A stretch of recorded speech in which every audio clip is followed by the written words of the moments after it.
Cinema shooting ಟೈಮಲ್ಲಿ ಇಷ್ಟೊಂದು nervous ಆಗಿದ್ದು ನಾನು ನೋಡೇ ಇಲ್ಲ. ನಾವು ಬೆಳಗ್ಗೆ ಒಂದು 6 ಗಂಟೆಗೆ ಶೂಟಿಂಗ್ ಶುರು ಮಾಡಿ ನೈಟ್ 2 ಗಂಟೆವರೆಗೂ ಶೂಟಿಂಗ್ ಮಾಡ್ತಾ ಇದ್ರು. ಕಾಮ್ ಆಗೇನೆ ಫುಲ್ ಕಂಪೋಸ್ ಆಗಿ ಶೂಟಿಂಗ್ ನಡೆಸ್ಕೊಂಡು ಹೋಗೋರು. ಇಲ್ಲಿ ಸ್ಟೇಜ್ ಮೇಲೆ ಒಂದು 5 ಜನ ನೋಡ್ತಿದ್ದಾಗ ಫುಲ್ ನಡೀತಾ ಇದ್ದಾರೆ. ಪರವಾಗಿಲ್ಲ, but still is done very good job ಅಂತಲೇ ಹೇಳಬೇಕು.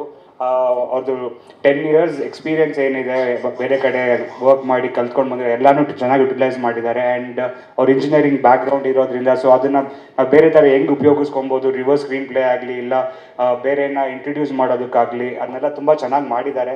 ಆ್ಯಂಡ್ ಪ್ರತಿಯೊಂದು ಕ್ಯಾರೆಕ್ಟರ್ ನಮ್ಮ ಸಿನಿಮಾದಲ್ಲಿ ಸೂರಜ್ ಅವ್ರದ್ದಾಗಲಿ ಇಲ್ಲ ಜಗ್ಗಿ ಅವ್ರದ್ದಾಗಲಿ ಧನ್ಯದಾಗಲಿ ಪ್ರತಿಯೊಂದು ಕ್ಯಾರೆಕ್ಟರ್ನ ಇದೇ ಥರನೇ ಬರಬೇಕು. ಅವರು ಯಾವ ಥರ ನೆಕ್ಸ್ಟ್ ಅವ್ರ ಜೊತೆಗಿರೋ ಕ್ಯಾರೆಕ್ಟರ್ನ ಯಾವ ಥರ ಮಿಂಗಲ್ ಮಾಡಬೇಕು, ಯಾವ ಥರ ಅವ್ರು ಕೋಆರ್ಡಿನೇಟ್ ಮಾಡಬೇಕು ಅನ್ನೋದನ್ನೆಲ್ಲ ತುಂಬ ಚೆನ್ನಾಗಿ ನಡ್ಸ್ಕೊಂಡು ಬಂದರು. ಒಂದು 25 to 30 ಡೇಸ್ವರೆಗೂ ಶೂಟಿಂಗ್ ಮಾಡಿದ್ವಿ. ಪ್ರತಿ ಒಂದು ದಿವಸನೂ ಅವರು ಏನು ಬೇಕು ಅದನ್ನು ಅಚೀವ್ ಮಾಡಿಬಿಟ್ಟೇ ನಾವು ಪ್ಯಾಕಪ್ ಮಾಡ್ತಾ ಇದ್ದಿದ್ದು.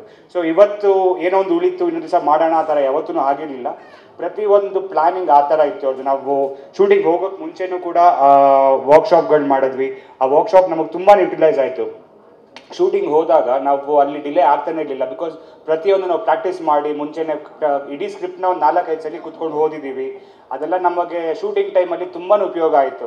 ಸೊ ನಮ್ಮ ಕೋಆರ್ಡಿನೇಷನ್ ಆಗಲಿ ನಮ್ಮ ಒಂದು ಆ್ಯಕ್ಟಿಂಗ್ ಇದಾಗಲಿ ಅಲ್ಲಿ ನಾವಿನ್ನು ಚೆನ್ನಾಗಿ ಮಾಡೋದಕ್ಕೆ ಟ್ರೈ ಮಾಡ್ತಾ ನಾವು ಅಚೀವ್ ಮಾಡೋಕ್ಕಾಗಿದ್ದು ಏನಂದರೆ ಮುಂಚೆ ಒಂದು 4-5 ಸಲ ಅದನ್ನು ನಾವು ಪ್ರಾಕ್ಟೀಸ್ ಮಾಡಿ ಆಮೇಲೆ ಸೆಟ್ಟಿಗೆ ಹೋಗಿರೋದು. ಸೊ ಅದೆಲ್ಲ ಇವ್ರ ಪ್ಲಾನಿಂಗಿಂದನೇ ಅಂತ ಹೇಳಬೇಕು. And is done a very good job in that. And ಎಲ್ಲರೂ ಸಪೋರ್ಟ್ ಮಾಡಲೇಬೇಕು. ಪುನೀತ್ ಅವ್ರಿಗಾಗಲಿ ನಮಗೆ ಎಲ್ಲರಿಗೂ ನಿಮ್ಮ ಸಪೋರ್ಟ್ ಇದ್ರೇ ಆಗೋದು. And please do watch the movie. ಥಿಯೇಟರ್ಸಲ್ಲೇ ಹೋಗಿ ಸಿನಿಮಾ ನೋಡಿ. 15ನೇ ತಾರೀಕು ಬರ್ತಾ ಇದೆ.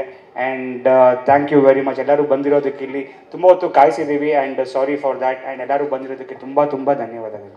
ನನ್ನದು ಕ್ಯಾರೆಕ್ಟರ್ ಬಂದು ಒಂದು 2 ಶೇಡಲ್ಲೂ ಇರುತ್ತೆ, ಒಂದು ಪಾಸಿಟಿವ್ ಆ್ಯಂಡ್ ನೆಗೆಟಿವ್ ಶೇಡ್. ಅದನ್ನೇ ಇವಾಗ ಅವ್ರು ಕೇಳಿದ ಕ್ವೆಶನ್ನು. ಸೊ ನಾನು ಒಳ್ಳೆಯವನ ಕೆಟ್ಟವನ ಅಂತ ಅದನ್ನು ಗೊತ್ತಾಗಬೇಕು ಅಂದರೆ ಸಿನಿಮಾ ಲಾಸ್ಟ್ ಮಿನಿಟ್ವರೆಗೂ ನೋಡಲೇಬೇಕು.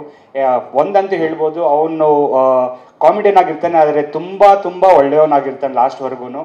ಸೊ ಇದು ಜಸ್ಟ್ ಸರ್ಕಾಸ್ಟಿಕ್ ಬಸ್ ಎಲ್ಲಿದ್ರು ಒಳ್ಳೆ ಅದೊಂದು ನಂದೊಂದು ಪಾಸಿಟಿವ್ ಆ್ಯಂಡ್ ನೆಗೆಟಿವ್ ಶೇಡ್ ಎರಡನ್ನೂ ಕ್ಯಾರಿ ಮಾಡಿದ್ದೀನಿ.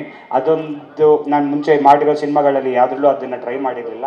And that is one thing. ನಾನು ಯಾವಾಗಲೂ ಹೊಸದು ಏನಾರ ಟ್ರೈ ಮಾಡಬೇಕು ಅಂತ ಅಂದ್ಕೊಳ್ತಾ ಇರೋವಾಗ ಈ ಒಂದು ಕ್ಯಾರೆಕ್ಟರ್ ಸಿಕ್ಕಿದ್ದೆ ನನಗೆ.